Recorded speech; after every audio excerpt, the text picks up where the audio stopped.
Oh, we got a good one for you here. We got the Lewis structure of aluminum chloride. Here is a staircase that you'll find on most periodic tables.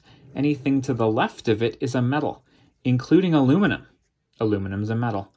Anything to the right of it is a nonmetal. Chlorine is a nonmetal. That's important because a metal and a nonmetal together form what we call an ionic compound.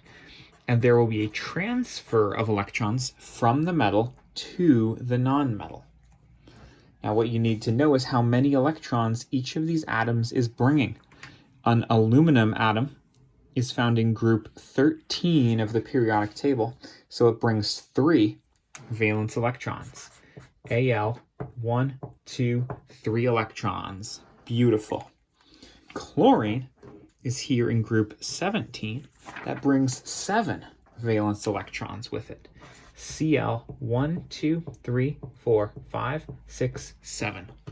Also beautiful. Now, nonmetals are stable and happy when they have 8 electrons total. It makes them similar to noble gases. Where can chlorine get its 8th electron from? Well, aluminum, a metal, is more than happy to give an electron away. And that's great. Now this chlorine atom is happy, but aluminum still has 2 electrons.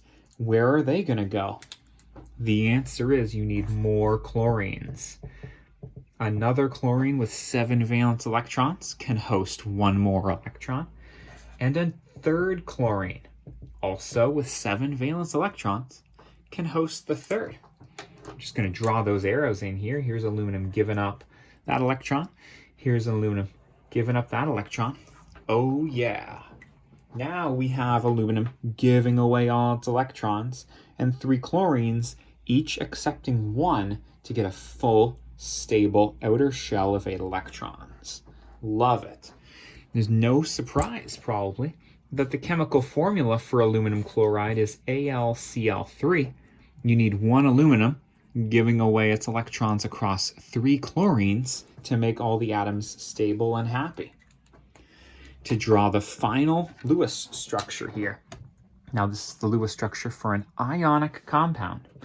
You draw the metal atom in the center. At least I'm going to for this one because I have 3 minuses that I'm going to have to separate out, with no electrons around it because it gave its electrons away.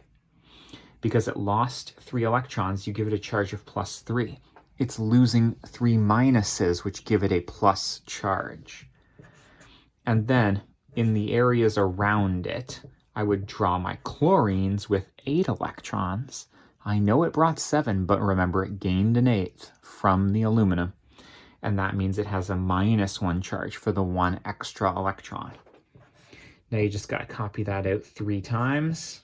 Here's another chlorine with a -1 charge and 8 electrons. Oh. There's another chlorine with 8 electrons and a -1 charge. Beautiful. Finished Lewis structure of AlCl3 aluminum chloride. Done. I hope you enjoyed it, or rather, I hope you understood it and feel better about it. Best of luck.